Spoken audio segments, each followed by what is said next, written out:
Oscar, when we talked to Coach Hartley last week, he talked about how much he felt like you had stepped up as a leader, especially after Brock has moved on.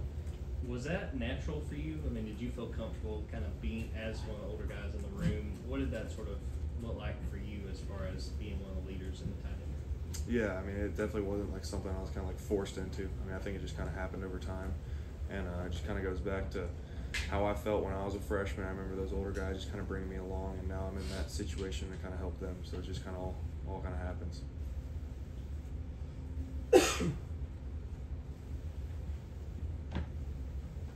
Going along those lines, just what are the different things that comes with that? Are you giving a speech to guys before practice? Are you breaking the team down? What are the different things that come with that leadership role?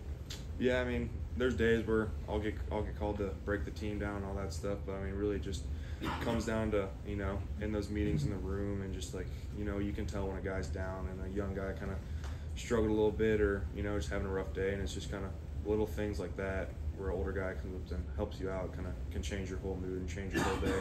And I mean, those guys, they kind of, one bad play, it's kind of the end of the world for them almost in some aspects of practice, and you just got to kind of help them learn that's how to grow, and that's part of the game, and that's how it is here. I mean, you got to fail to succeed. So. Yeah, Oscar, when we talked to Coach Harley the other day, he mentioned you as, I think he said, the best fundamental run blocker he's ever coached. Is that something that you did at West Forsyth, or is that something that came natural once you got here?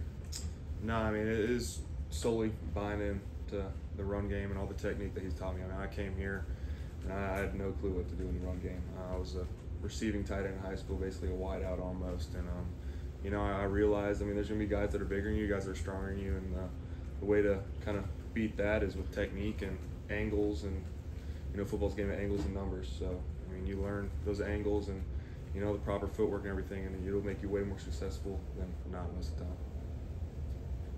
Yeah, Coach Smart was talking about the first scrimmage, and he said there wasn't a lot of enthusiasm and didn't play to the level that he thinks the team needs to. As a leader, what can you do to change that sense of urgency? I mean, obviously you control yourself, but can you affect other players, and what do the leaders need to do to change that for Saturday? Yeah, I mean, just how we approach every day. I mean, today we're going to focus on having a good Tuesday practice. I mean, we got a full speed, full padded, heavy practice today. So, I mean, just starts with every day. I mean, you got to approach every practice and every meeting like it's going to be the best one. So, I mean, it just happens with the approach and how it is every day. I mean, surely guys can be louder and yell more and kind of try to lift other players up, but I mean, it's just everyone's got to buy in and just kind of be ready for that practice that day and just focus on moments. What has Ben brought to your tight end room coming from Stanford? Yeah, I mean, he's a smart dude. He's a big dude. You can tell he's played a lot of football, and he knows how to play football. So, I mean, he's there. He's helping us out in every way he can. He's learning the offense just like everyone else, and he's done a really good job of that. And, I mean, he's helping us out. So whether that's run blocking, catching, I mean, he's doing it all. So. Hey, Oscar, had some coaches, second coaches in the first year that were back there with the radios in the helmet. How's that been going in practice so far in the scrimmages as far as picking up real quick? Are there any kind of issue with it? And I know it'll be different once the season starts, louder and everything. Just kind of how's it going? Yeah, I mean, it's been cool. I mean, it hasn't really affected us as much just because we're still getting signals and practicing all that like we would without the headsets, and I think the quarterback's still doing that too. But I mean, we got a really smart quarterback room, so they really haven't had any problems with it that I've seen. I mean, I don't really know exactly what they're talking about on there. I mean, sometimes when we're in the huddle and they're talking, it'll be like Carson just calling normal play, so it's not really affecting us as much. But I think they've handled it well from what I've seen. Just because of the nature of the positions y'all play and the years that you are, I've assumed you and Jalen Walker have had some pretty good wars in practice over these past 3 years. Can you just describe what kind of player he is, and do you have any anecdotes to share about, having to face Jalen Walker in practice and vice versa? I'm sure it's very competitive. Yeah, no, for sure. I mean, he's one of the most competitive guys on the team. He doesn't like to lose. I don't like to lose, and we always end up kind of matched up against each other. He's a really strong dude. I mean, you look at him and you can tell he's a strong guy. I mean, you just got to bring your best every rep, and that's just how we both get better, is just doing that every single day. And just, I mean, he's bringing different stuff, different moves every day, which helps me a lot, and I try to kind of do different things to him every day also. So I think it just kind of complements itself and definitely makes us both better. Last week, Coach Bubba was in here talking about wanting to encourage Carson to throw deep more. It doesn't have to be a perfect ball all the time, and I think just with the idea of getting the deep game working more. I'm curious, so far, what have you seen out of that, and kind of how you guys are doing as an offense for that? Yeah, I mean, we got elite receivers that are fast, and we got elite quarterbacks, so it's hard to kind of not throw the ball deep sometimes. So, I mean, he puts it up there, and guys make plays. It just kind of happens with people catching the ball and running right routes, and just kind of building that trust. It just kind of happens over time. But I mean, we've had some explosive plays in practice in this camp, and it's cool to see him just launch it and have fun. Yeah, Oscar, when you went back and watched your play from last year, what were some obvious areas of improvement? How'd you go about addressing those this offseason? I mean, I feel like at times last year I kind of tiptoed a little bit and just played a little bit, kind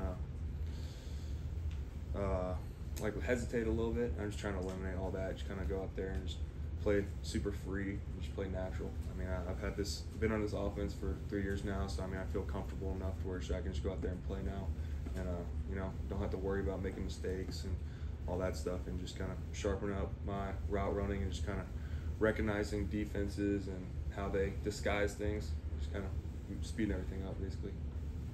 Oscar, when you look to the second scrimmage on Saturday, what areas do you feel like you guys as an offense need to take a step forward, make progress through that second scrimmage? I mean, we can improve everywhere, whether it's run blocking or pass protection or route running. I mean, everyone's got things they can work on. We honestly just work on everything as a whole in offense, and that'll happen over time. I mean, we still got a week left of camp and another scrimmage, and I mean, the most growth happens from last scrimmage to this scrimmage. So we'll kind of assess after that and figure out really those finer areas. Yeah, what, if any, differences have you noticed in Carson back from where he was a year ago to where he is today? Yeah, I mean, he's just hungry. I mean, and no one likes how we ended the season last year, and you can tell he didn't, just the way he approaches practice every day. I mean, he's looking to get better and make guys around him better. I mean, he's confident. He's a great quarterback, and he's a great guy to practice with. So you can just tell he's got that chip on his shoulder kind of, and he's excited to play this year. What has stood out to you so far about Jaden and Colton, just what they've been able to do this quarter? Yeah, I think they've been picking up stuff quick as freshmen. They're doing a great job. I mean, they're pulling their load, and they're learning every day, and they're getting better. I mean, they're both physical, and they're big, and they're fast, and that's what you want in a good tight end. They're gonna be really good tight ends in the future. What kind of difference can you notice in Raylan and CJ as they're going into that second year in that defense? Yeah, they're picking things up too. I mean, they're starting to recognize things more kind of on offense, and they're playing fast and making plays. I mean, they're not scared to stick their face in there. So they're going to be two really good guys to help us this year, and they're making us better every day too. Just how fast they react to things and how well they disguise things. Any more questions? It's a little off radar here, but there aren't a lot of Oscars, and I'm curious, is there a story behind that your name and how you got it? Yeah, it's just it's a family name. I think my mom knows really more about all that. One of my great uncles, so it's just been on my mom's side of the family, and it's just a family name. She said she liked it a lot, and it's kind of a unique name. So. Oscar, thank you. Thanks, Oscar. Jordan.